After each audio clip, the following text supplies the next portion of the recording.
Good job! You ruled! I want to see your score.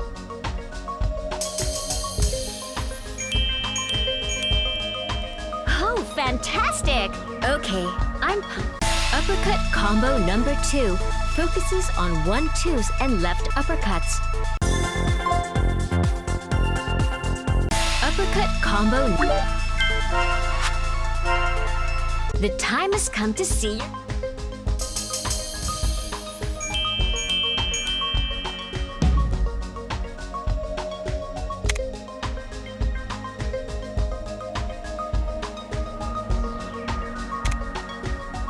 Whoa! You ever heard the saying? Let's check out punch to place today's stamp. Good job!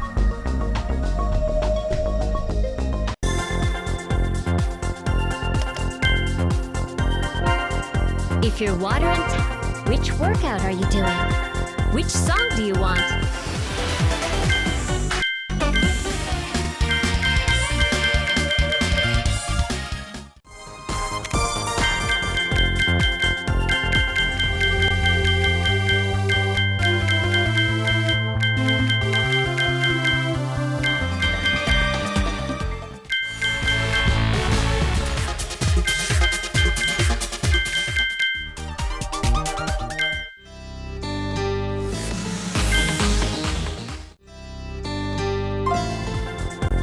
Which workout are you doing? What looks good?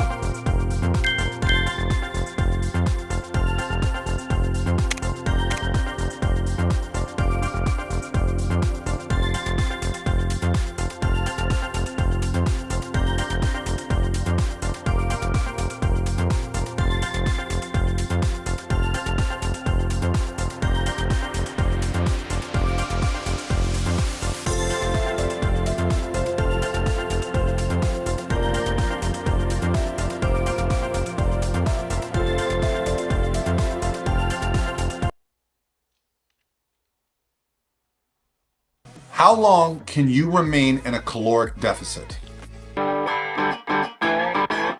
Hey guys.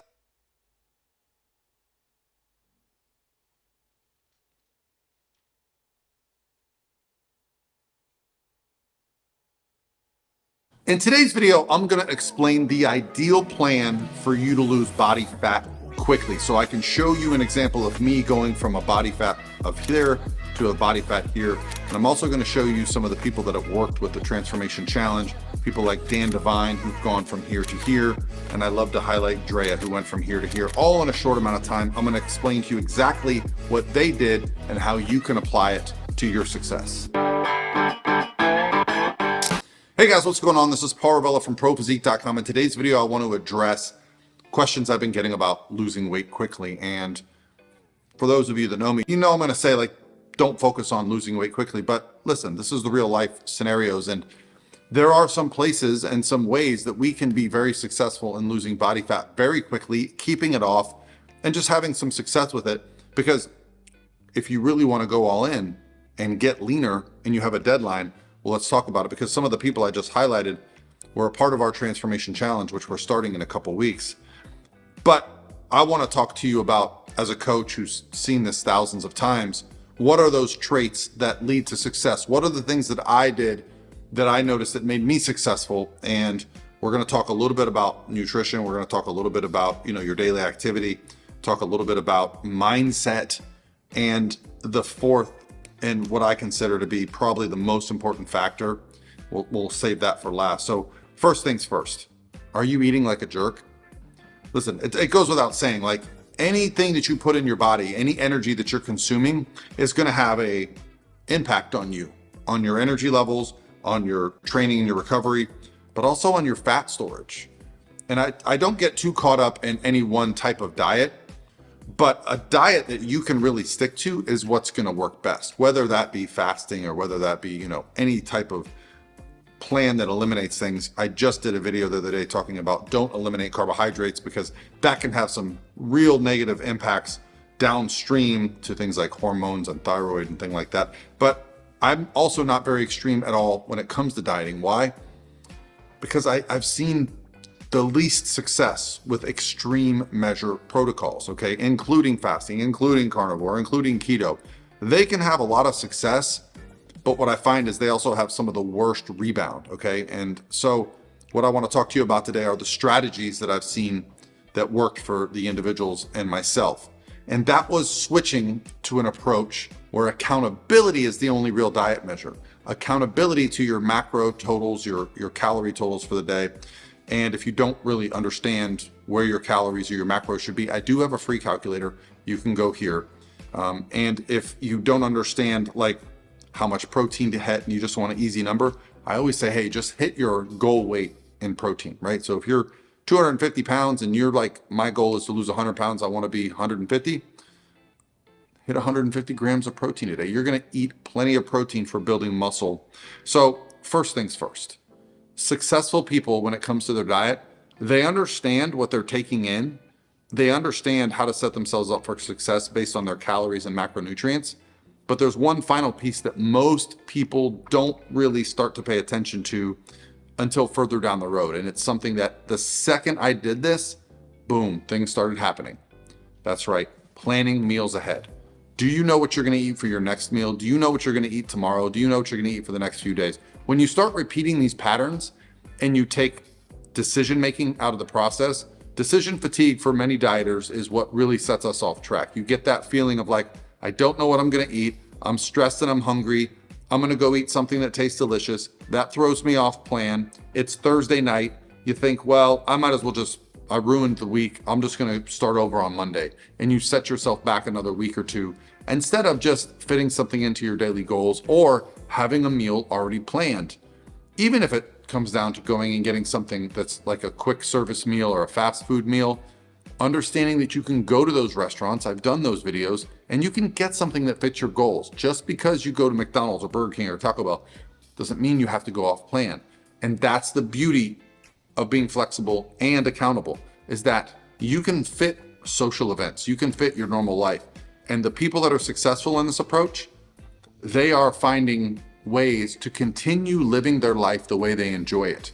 The people that aren't having success long-term, but maybe short-term success, are just changing things that are going to go back the other direction when they reach their goal or when they get burnt out. So that's first. Losing fat quickly comes down to what you're putting in your mouth. Hands down, that is the easiest way to change your body composition.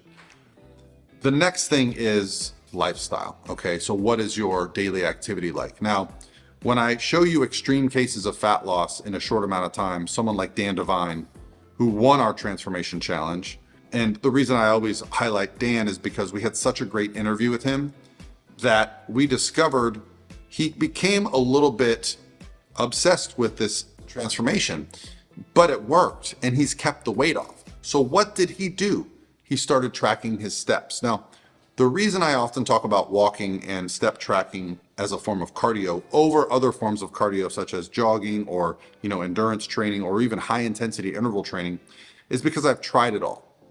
And when I talk about success after a transformation, what I've noticed is the people that are incorporating walking or cardio or step counting into their daily routine are able to continue that after they reach their goal. Now, you don't have to do as much to keep fat off as you do to get it off.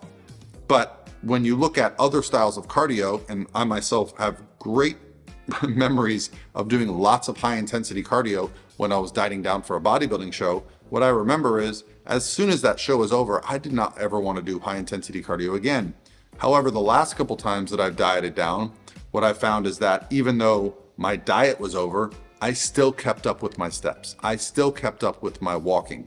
And what that allowed me to do was stay leaner and not have these fluctuations in body composition that required me to constantly be kind of recalibrating my goals. Okay, so when it comes to losing weight quickly, once you got that diet in place and you've got it in a place where you can handle being consistent, there's really no limitations to how much movement you can add.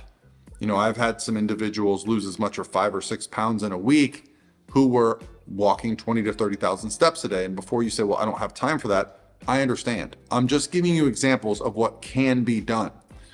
Getting up before you have to start your day. Planning some walking around the end of your day. Perhaps you can just fit it into your daily schedule. You know, if you've got some free time throughout the day, getting those extra steps. But you just start changing your perception around fat loss is just diet, and you pair that with more movement, and you're gonna see some pretty remarkable things. Now, the final thing that I wanna talk about as far as lifestyle that I have found has a profound impact that not a lot of people would associate with losing body fat and keeping body fat off is resistance training, right? Because most people think like if you're in the gym doing resistance training, you're trying to put on weight, put on muscle. But what I found is that most approaches to rapid fat loss, and you know, I've seen some pretty low calorie, you know, fasting, 1 meal a day approaches. What typically happens in those approaches is the nutrition is so bad, even though it's low calorie, that you end up losing lean body mass. Lean body mass is metabolically very challenging to keep. It requires maintenance. You got to go to the gym and train, but it's also going to allow you to eat more and feel better and look better. So the reason Drea's transformation was so remarkable was because she started training again, and she actually recomped and put muscle back on that she had kind of lost through some health issues and some lifestyle issues. And you see the results. It's almost unbelievable that was only 3 months. And this is the feedback I also get when I see people like Dan, and even to a degree myself when I diet down, is that it doesn't look like almost even the same person, or that it's possible in a short amount of time. But it's a situation where 1 + 1 + 1 = 10, right? If you just change your diet, sure, you'll look a bit better. If you just change your diet and you start getting more steps in, sure, you'll look a little bit better. If you change your diet, if you start moving more, and if you start adding in some resistance training, this is going to like catapult you to an entirely different level.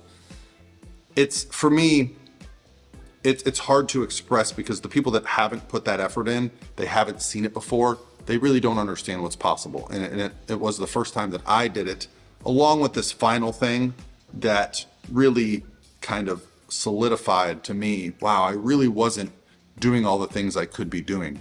I'm gonna dig in a little bit more into the diet aspect because I just kind of brushed on that. But before that, I wanna touch on this final thing that all the people that lose weight quickly have, and that's a deadline, okay? So when you look at images of myself, Dan, Drea, and the thousands of others that I'll be posting, you know, our challenge that just ended, I can't wait to share those with you guys and do some interviews. But if you look at those changes, they're all due to a deadline, right? I think we can all remember a time in our lives where either we wanted to get shredded for our wedding, you know, we had like a cruise coming up, maybe it was summer vacation, something where we knew we had maybe wanted to be seen and look great. And so that's what these challenges are for. And this is why I love the deadline of my transformation challenge. It's why I created it. It was to help you guys, to help those that need that final push. And that's what we get in that private group. And when we start talking to people, it's that accountability, it's that deadline, it's the excitement around finishing something that you start. You don't have to do a bodybuilding competition. That's for me, like my reason to get that extra rep in the gym, to make sure I get that final meal of the day with extra protein. But the transformation challenge offers that opportunity the same way. And even if it's not that, I've suggested to clients that they schedule a photo shoot, right? You pay a photographer for a photo shoot a few months in advance, you're going to see yourself change your approach, okay? So those are the keystones of the things that I see that are making people successful when it comes to a lot of fat loss in a short amount of time. We've seen some remarkable things. One thing you gotta remember is the more body fat you have, the quicker you can lose it. 4, 5, maybe even 10 pounds of fat loss in a week, not likely unless you are carrying an extreme amount of body fat. And yet I can see athletes that are fairly lean losing 1, 2, 3, sometimes even more pounds of body fat in a single week because they lock in and they really start to pay attention to the details. Now, when it comes to the diet, the things that I have found that allow us to be a little bit lower calorie and not suffer, there's a few keys there. One is meal timing. A lot of us don't realize this, but our hunger signals are related to when we eat. So when you start setting up times that you eat every day, you're gonna get hungry at those times every day. Now, the magic number for me when I'm dieting is 4 times per day, right? When I'm not dieting, I'll typically eat 3 times per day. But when I'm dieting, if I eat 4 times per day, those meals spaced out properly, the same times each day, the same foods each day, pretty consistently, really allow me to enjoy those meals, feel full, and go on with my day. Now, in each one of those meals, I'm going to include a few things. Protein. Okay. Obviously, if I'm trying to hit 200 grams of protein a day and I'm eating 4 times a day, I'm going to be somewhere between 40 and 60 grams of protein in each meal. That right there is going to make sure that I'm pretty full. I'm also going to add in some form of fiber, some form of fruit. I'm a big blueberry, strawberry, banana. I love that. So even if I'm having some carbs that are more sugary, because I tend to eat a lot of carbohydrates, I'm going to include something that's got a little more fiber to it, a little bit, things like fruits and vegetables have some other things, some minerals and vitamins that are going to allow us to feel fuller and feel better. I also believe in including fat in every meal, right? So between 10, 15 grams of fat in each meal. Sometimes that fat source can come from something like the steak that I'm eating. But if I'm eating something a little bit leaner, I might add in something like some avocado. I might add in something that has a little more fat. I might add in some cashews or something like this, because a balanced macronutrient meal is going to keep you fuller longer. It's going to improve digestion, and it's going to keep you looking forward to that next meal. So take some of these tips and don't limit yourself. If you really want to lose fat quickly, put yourself in the best position possible by planning ahead and setting a deadline. Those 2 things right there, the mechanics behind the rest, we can work with. But if you're planning ahead and you have a deadline, you are going to be successful because you're going to pay attention to your diet, your lifestyle, and your training, and you're going to adjust them accordingly. Now, if you need help adjusting those accordingly, please let me know. Okay, guys, I'll talk to you tomorrow.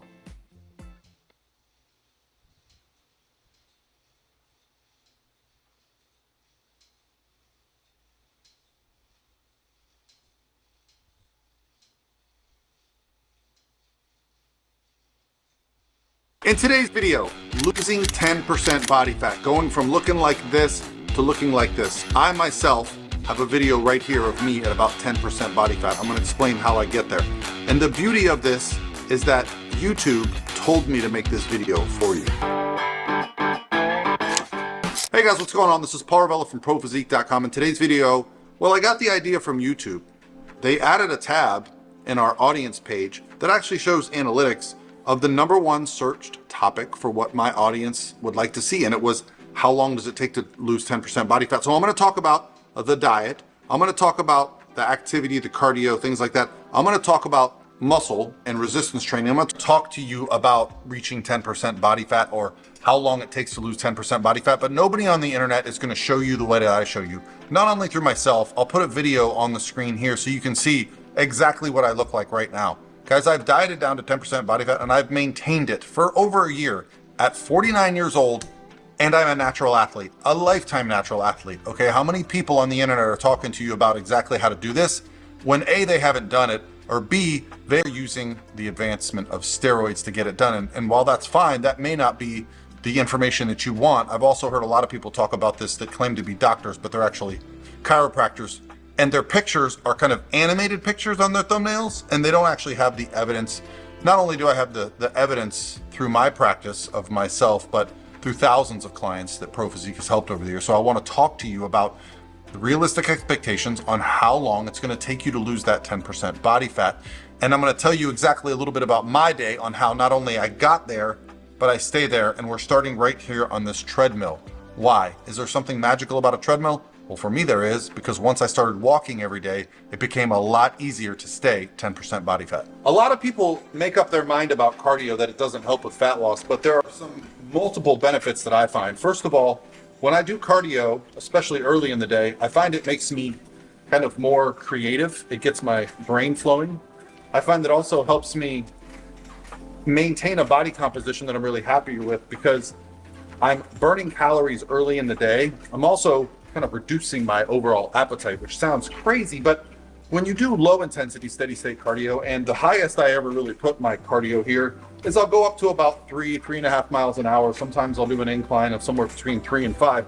And this low intensity steady state uses fat for fuel. And a lot has been made about high intensity cardio and different cardio modalities. And even running, I would argue, is a moderate version of cardio. And what does moderate cardio do? it burns more glycogen or carbohydrates for fuel. What happens when you get depleted on glycogen? Your hunger levels go up. What happens when you do low intensity steady state cardio? The lower the intensity, the more you are using fat for fuel.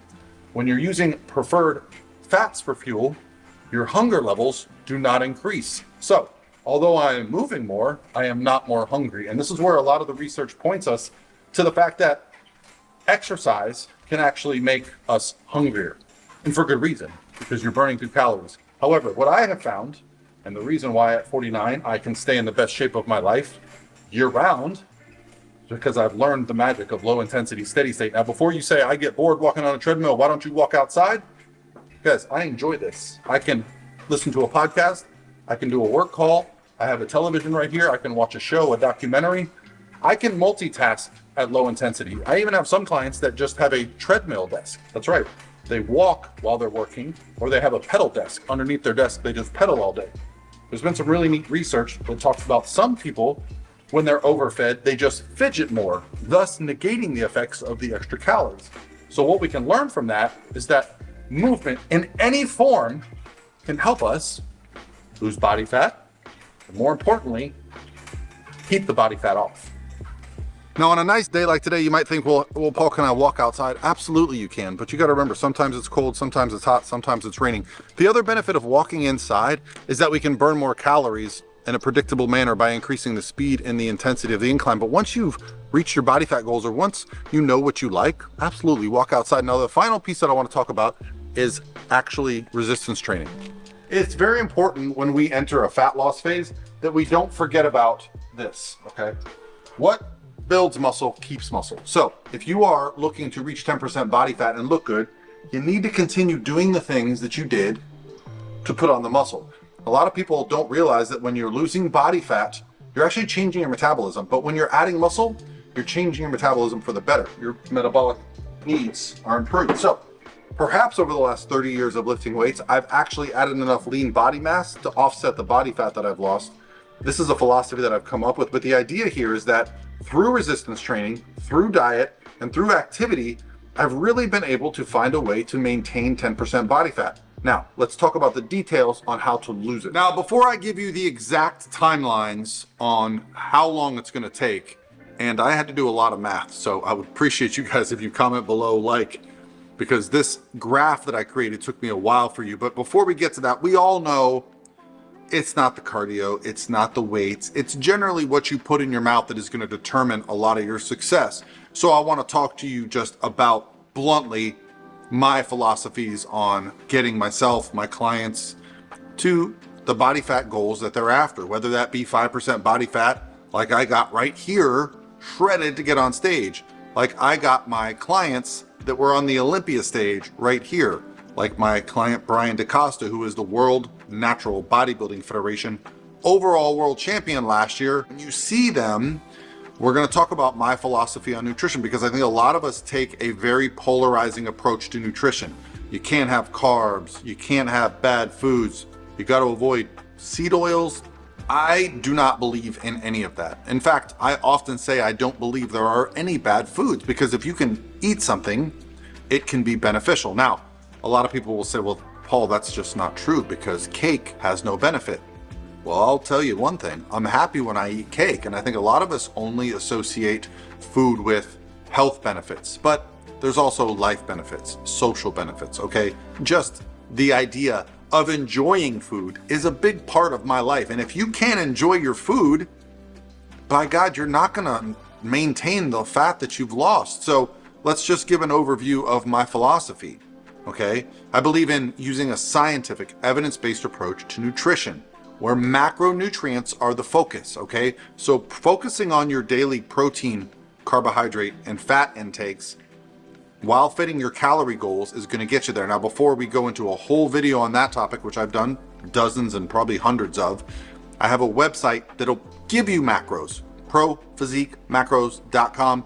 Go there, plug in some information, it'll give you macros, okay, based on the evidence of how much protein, carbs, and fat you should be having to lose body fat, to add muscle, to lose body fat rapidly, etc. There's multiple versions on there. Now, the reason I did that was because I got questions from you guys. So I don't believe there are any bad foods. I don't believe you have to avoid carbs. I don't believe you have to avoid fats. I don't believe you have to fast.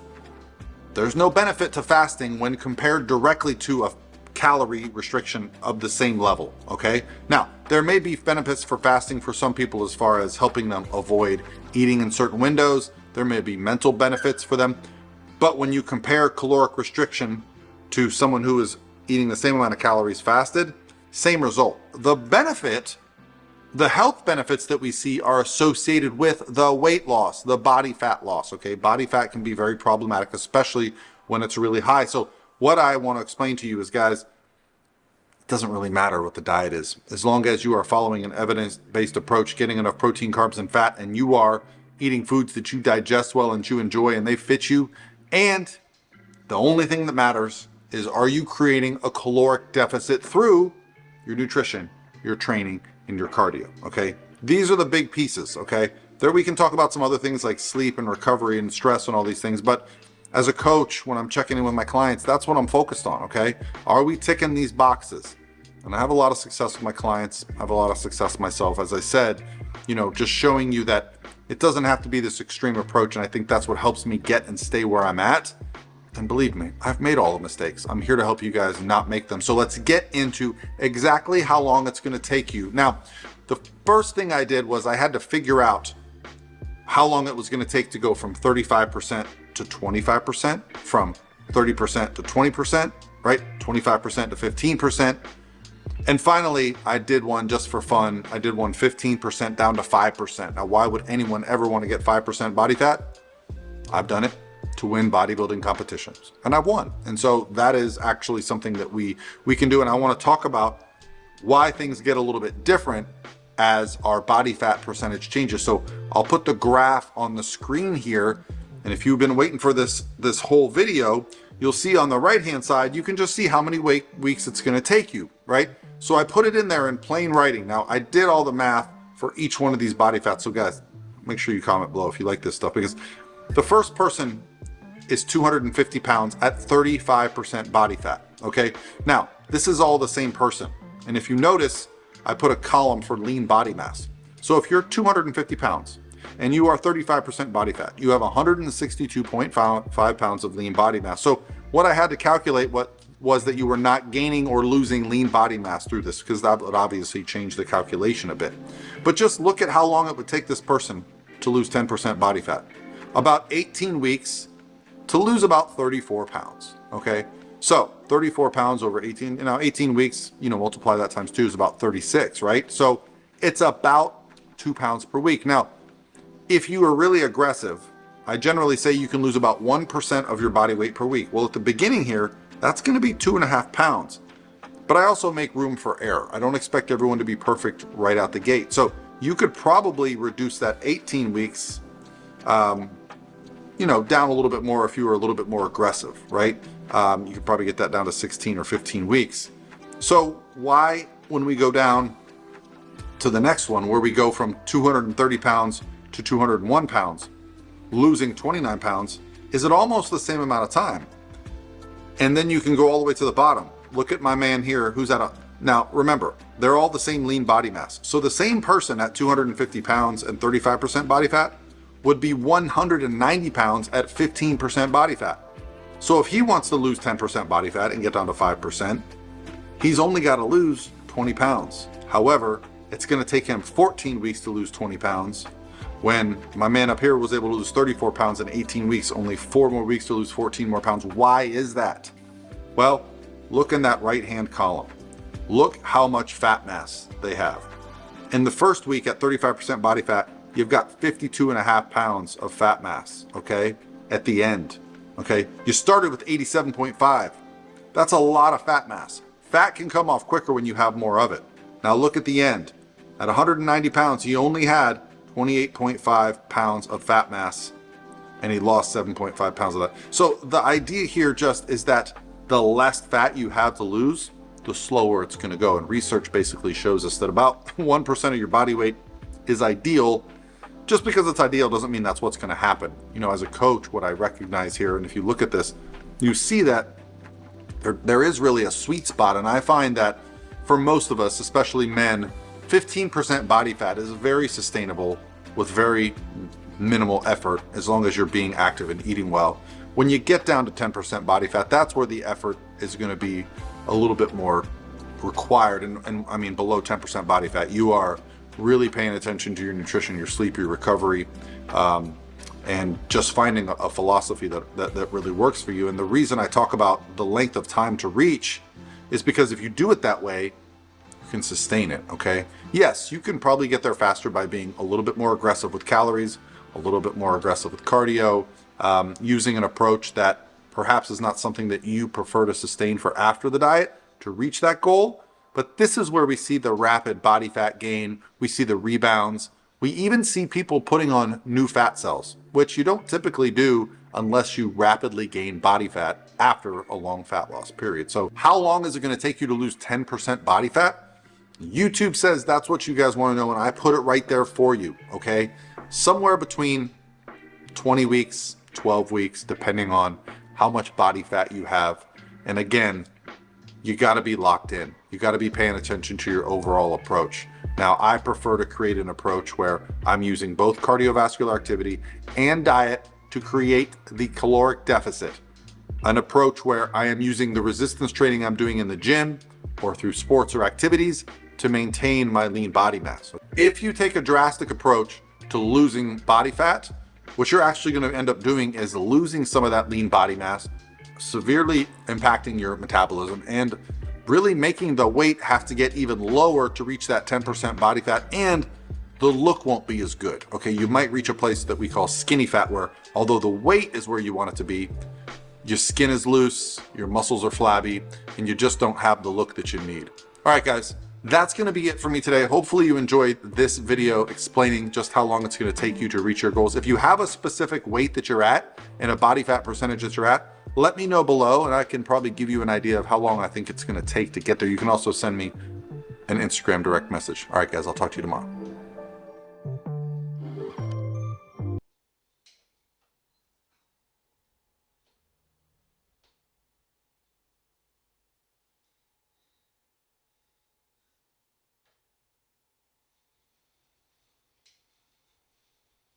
Hey guys, this is Paul Ravella from ProPhysique.com. In today's video, we're going to break down how to time your meals to optimize your fat loss. So if you're looking to get shredded like this and you're trying to lose some body fat, how does meal timing affect your fat loss goals?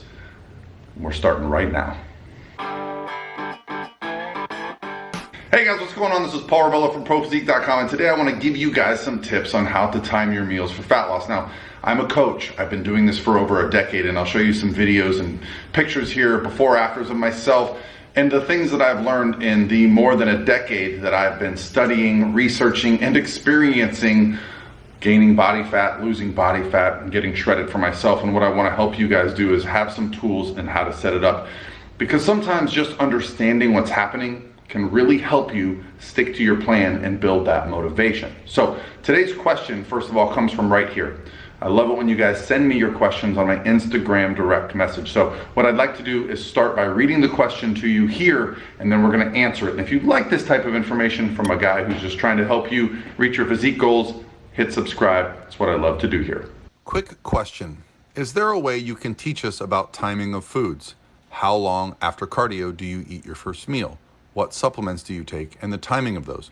What about lunch and dinner? Do you like a 6 or 8 hour feeding window? So many questions, sorry. Well, these are all great questions, and the reason I love addressing these questions is because these are all questions I had years and years ago when I was first getting introduced into, bodybuilding, improving body composition. So I've always been a little bit obsessed with putting on muscle, and then eventually I became obsessed with showing that muscle. So I'll show you guys some early pictures here of my journey through this process, and it'll help you understand where I came from.